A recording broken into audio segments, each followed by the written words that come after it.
Boa noite, queridos amigos telespectadores da Rede Século XXI. Esse é o programa Eclésia, eu sou o Eric Módulo. Estamos ao vivo, toda terça-feira. Esse horário é ao vivo. Falamos sobre algum assunto relacionado à doutrina da Igreja Católica. O programa Eclésia é reprisado também aos domingos à noite. Mas sempre, terça-feira, esse horário, o programa é ao vivo, falando sobre algum assunto da história da Igreja. Nós falamos aqui bastante sobre vida dos santos.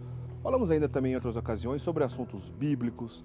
História da Igreja está sempre presente aqui no nosso programa. E hoje, História da Igreja tem a ver com o assunto que eu já falarei em breve, do que abordaremos aqui na nossa conversa, de que assunto abordaremos aqui na nossa conversa. O Padre Guido Montinelli está aqui ao meu lado. Boa noite, Padre Guido, bem-vindo mais uma vez. Boa noite, Eric. Boa noite, prezados amigos telespectadores. Meu grande abraço fraterno para cada um de vocês e as vossas queridas famílias.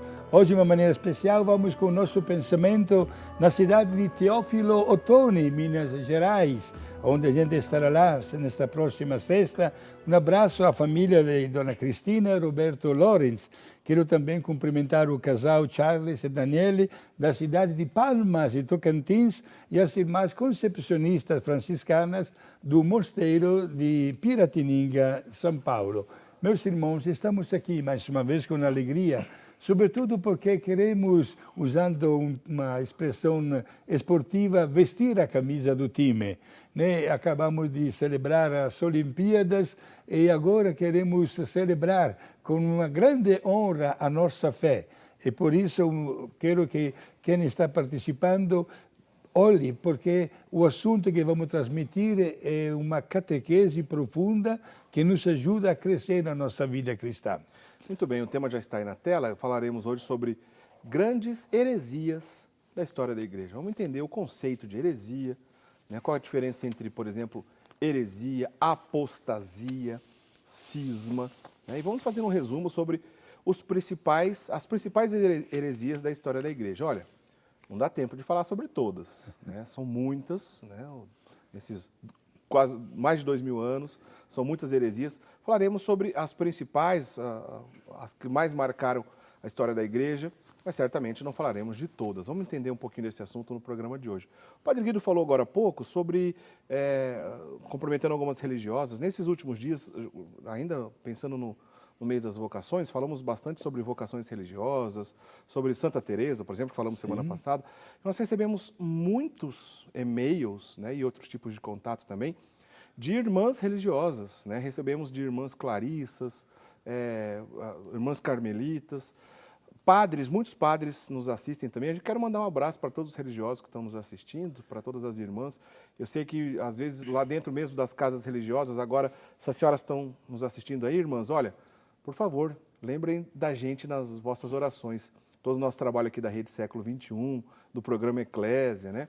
A Rede Século XXI está vivendo um tempo legal, expansão, nosso sinal aumentou, chegando em mais capitais, né?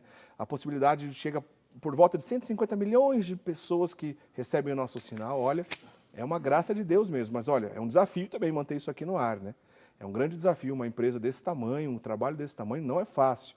Então, a gente conta com as vossas orações, não só dos religiosos que estão nos assistindo, como de todos os nossos amigos telespectadores. E é claro, sempre agradecendo aos nossos associados, porque sem o trabalho e o apoio dos senhores é impossível a gente manter não só o programa Eclésia, como toda essa emissora no ar. Muito obrigado a todos os nossos amigos sócios. Padre Guilherme, vamos começar a nossa conversa então? Você que já sabe, liga pra gente. Você sabe como é que funciona? Liga pra gente ou manda e-mail. Na medida do possível, nós podemos botar a sua pergunta aqui na conversa, tá? Comenta aqui conosco aquilo que você quiser, tá bom? Pode mandar o e-mail da maneira que você quiser. Nós recebemos muitas e-mails, agradecimentos, elogios e algumas críticas também, que é normal, a gente recebe crítica também. Todos são bem-vindos, tá certo? Padre Guido, falando um pouco sobre as heresias, né, na história da Igreja, no decorrer da nossa conversa nós vamos pontuar, né, bastante assim, as principais heresias, o período de cada uma delas. Mas eu queria começar essa conversa com o senhor. Existe um mandamento bíblico na qual nós todos batizados devemos ter o trabalho de evangelização, de levar essa boa nova aos outros. Sim. Antes ainda de pensar na distorção, temos que pensar na missão, né, Padre Guido? Exato, o fundamento bíblico. Nós notamos, prezados amigos telespectadores, que o evangelista Mateus, por exemplo, termina o seu evangelho no capítulo 28, versículo 20, com a famosa frase, as 4 frasinhas que Jesus pronunciou na hora de subir para o céu. Ide pelo mundo inteiro, anunciai o evangelho, batizai todos os povos, eu estarei convosco até o fim do mundo. A partir daquele instante, nascia esta missão de envio no mundo inteiro para anunciar a boa nova. Os apóstolos não tinham nada nas mãos. E, além disso, Jesus não deixou assinado nenhum documento. Certo. É verdade que os primeiros dias após que Jesus subiu para o céu, ficaram com medo, se trancaram naquela sala, né, onde depois receberam a força do Espírito Santo, e a partir daquele instante, sim, foram para cá e para lá, e anunciando o Evangelho. Agora, minha gente, uma coisa muito importante, seja os Evangelhos, como também no livro dos Atos dos Apóstolos, dedicam os primeiros capítulos à expansão do Evangelho. Isto é, a pessoa de Cristo começava a ser conhecida, a doutrina cristã despertava interesse. Pedro, por exemplo, num só dia, está registrado, batizou 3.000 pessoas. É verdade. E se criaram até, digamos assim, problemas. Quais? Como conciliar, por exemplo, a ordem de Jesus de ir para o mundo inteiro, quando na prática os apóstolos não conseguiam sair de Jerusalém. Aí entrou a função dos diáconos. Exato, foram eleitos os 7 diáconos, receberam a imposição das mãos, e assim os apóstolos conseguiram sair de Jerusalém, começaram uma evangelização na região que é da Judeia, subiram para Samaria, subiram para Galileia, e foram depois, era um país imenso, chamado de Ásia Menor, atual Turquia, né? E para depois, através de Pedro e de Paulo, chegar até os confins do mundo, como era conhecida a cidade de Roma. Ô, Padre Guido, e mesmo na igreja primitiva, ainda que houvessem alguns desencontros, desacordos, né, entre a postura ou sobre algum assunto específico, uma coisa é fato, né? Todos ali tinham como a mesma fé e todos respeitavam a primazia daquele que foi eleito pelo próprio Jesus como líder, entre eles Pedro. E seus sucessores. A gente, antes de chegar nas heresias, né? Mas entre a comunidade cristã primitiva, e até hoje é assim, nem sempre houve acordo total em tudo, né, Padre Guido? Exato. Inclusive, o livro dos Atos dos Apóstolos apresenta por escrito, registra até uma chamada diatriba, palavra um pouco difícil, né? Uma conversa não muito legal entre Pedro e Paulo. Certo. Né? A respeito do comportamento de Pedro, digamos assim, que mudou de repente quando ficou sabendo que Paulo estava chegando aí. Mas não se tratava de pontos doutrinais. Porém, na medida como os apóstolos chegavam em vários países, encontravam expressões de culto diferentes e, digamos assim, conseguiram mesmo assim transmitir na íntegra a palavra de Jesus. Certo. Somente 30 anos depois, Paulo teve uma brilhante ideia de manter viva a chama da fé através de cartas.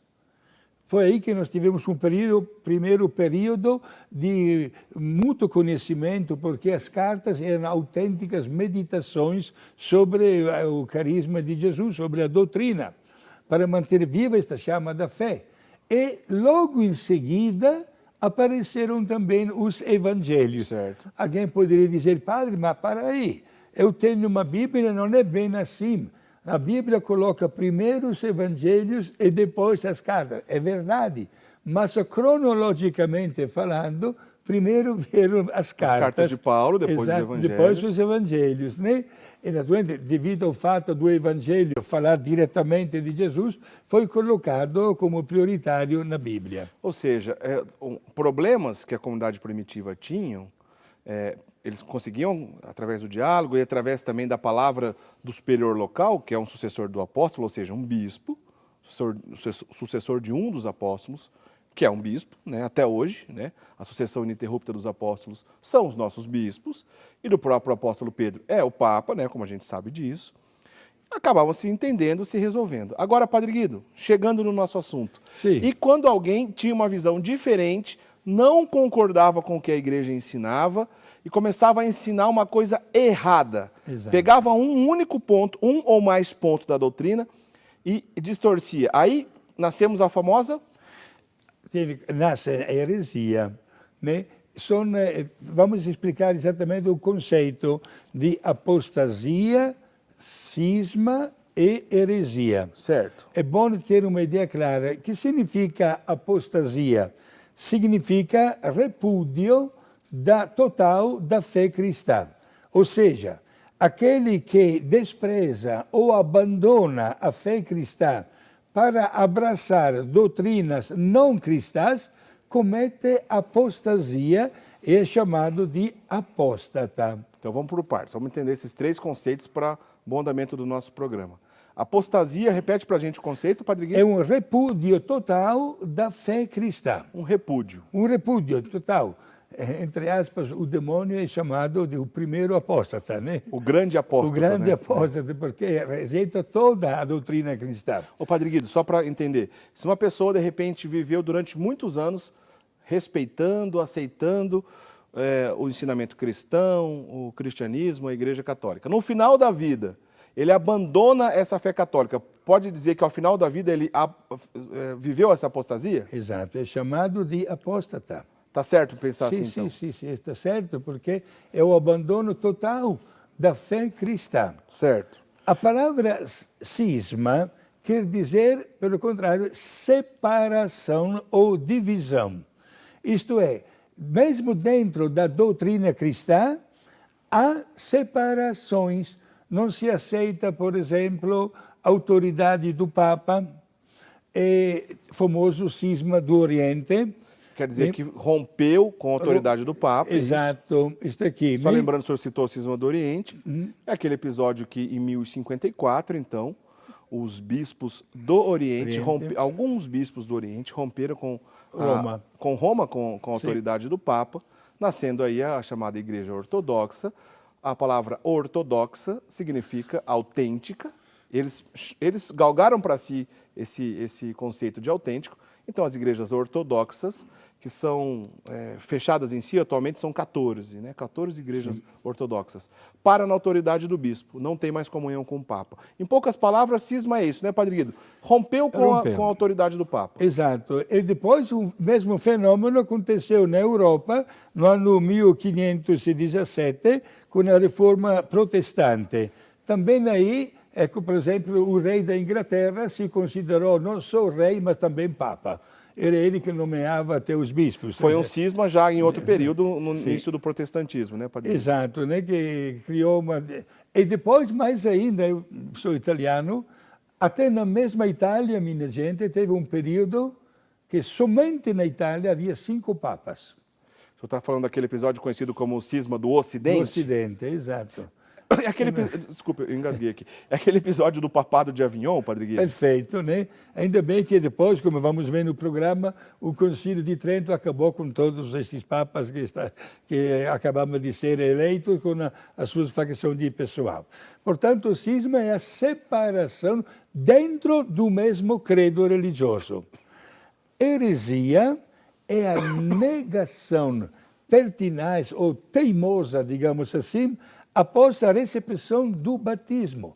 Heresia nasce dentro da fé católica, logo após que uma pessoa recebe o batismo e começa a criar um caminho paralelo contra as verdades da fé que, inicialmente no batismo, através da voz dos pais e dos padrinhos, pronunciou e professou. É por isso que a gente estava dizendo agora há pouco, né, que qualquer tipo de problema na comunidade cristã primitiva era resolvido dentro da igreja, com a autoridade do bispo e a autoridade do Papa, né? Primeiro com o próprio Pedro e depois com seus sucessores, né? Que a sucessão ininterrupta, até hoje, Papa Francisco, 266 papas passaram pela face da terra, Pedro é o primeiro, Papa Francisco é o atual. Então tudo era resolvido dentro da igreja. Quando acontecia de um padre ou bispo ou um cristão leigo, como o padre Guido disse agora há pouco, heresia nasce dentro de uma comunidade de batizados. Sim. Uma pessoa batizada, ou seja, dentro da igreja. Acabava levantando a dúvida sobre um ou mais pontos da doutrina, está falando de heresia. Só lembrando, padre Guido, que a palavra em si, heresia, tem origem grega, né, padre Guido? Sim. Significa o que mesmo? É uma separação do tudo, digamos assim. Como né? se fosse tomar uma parte, padre Tomar Guido? uma parte, exato. É interessante que a heresia, minha gente, não é somente fruto de uma mentalidade de uma pessoa, mas esta pessoa divulga, aí que é o problema. Certo. Que divulga, e muita gente que não tem uma cultura apropriada acaba acreditando e fica de boca aberta. Olha que este fenômeno dura também nos dias de hoje, gente. Hein? Quando bate na vossa porta, na vossa casa, pessoas que querem anunciar a palavra de Deus, gente, não vamos ficar de boca aberta. Sejamos humildes, tenhamos a coragem, nunca faltando de respeito e de educação, de dizer claramente: eu nasci católico e quero morrer católico. Até no final do nosso programa vou apresentar vários casos onde há pessoas que chegam até, lamento dizer isso, a mandar e-mails até para os padres, dizendo: padre, por motivos pessoais, não me considero mais católico, peço para o senhor a gentileza de deletar o meu nome na listagem dos batizados. Não, minha gente, aí está um misto também de ignorância. Não tem como desbatizar ninguém, né, padre Guido? Porque nós, o batismo, a crisma e a ordenação sacerdotal marcam tão profundamente a presença de Deus que não se pode receber duas vezes na vida. Depois do intervalo, nós vamos passar sobre algumas dessas heresias, vamos falar sobre algumas delas e os períodos, mas para encerrar aqui o primeiro bloco, vamos repetir aqui, padre Guido. Apostasia significa, então? Apostasia é o repúdio total da fé cristã. Abandonou a fé? Abandonou completamente a fé. Certo. Né? Se considera sem Deus. Lembrando que o demônio é conhecido como grande apóstata. Apóstata, né? exato. Né? Depois, cisma. Cisma é a separação dentro da mesma igreja, quando, por exemplo, não se respeita mais a autoridade máxima, por exemplo, o Papa, e se cria uma igreja mantendo os elementos religiosos, mas não em comunhão com a autoridade do Santo Padre, o Papa. E o nosso tema de hoje, que, afinal de contas, que é heresia? É a negação pertinaz, ou teimosa, após da recepção do batismo. Se recebe o batismo e depois não se acredita nas verdades que se pronunciam. Cuidado, gente, porque eu também, como sacerdote, fazendo uma pesquisa, nunca teria imaginado de encontrar centenas de heresias dentro da igreja, gente, né? No decorrer de 2000 anos de história. Quer dizer, se alguém de fora da igreja católica levanta o questionamento sobre um ou mais pontos da fé, isso não é heresia. É alguém que vive uma outra religião, qualquer coisa assim. Mas heresia não é, porque heresia nasce de dentro da igreja, dentro de um fiel batizado, lembrando que heresia significa tomar uma parte, roubar uma parte de um todo. A fé católica, inclusive, até a palavra católica, que significa universal, tem essa ideia de não só geográfica, mas também daquela que contém todas as coisas para a nossa salvação. Contém tudo que a gente precisa para a nossa salvação. Heresia é tomar uma parte desse todo, né? E é sobre isso que a gente vai falar até o final do programa. A gente vai para o primeiro intervalo agora. Na sequência, vamos lembrar de algumas dessas heresias, as mais importantes, as que mais fizeram a igreja sofrer durante esses 20 séculos de história de cristianismo. E até o final do programa a gente vai lembrar algumas delas. Você não sai daí, a gente vai para o primeiro intervalo. Voltamos já já. Até já.